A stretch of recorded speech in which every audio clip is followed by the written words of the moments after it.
سبح اسم ربك الأعلى الذي خلق فسوى والذي قدر فهدى والذي أخرج المرعى فجعله غثاء نحوا سنقرئك فلا تنسى إلا ما شاء الله إنه يعلم الجهر وما يخفى ونيسرك لليسرى فذكر إن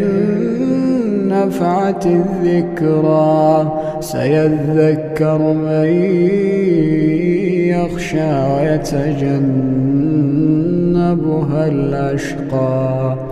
الأشقى الذي يصلى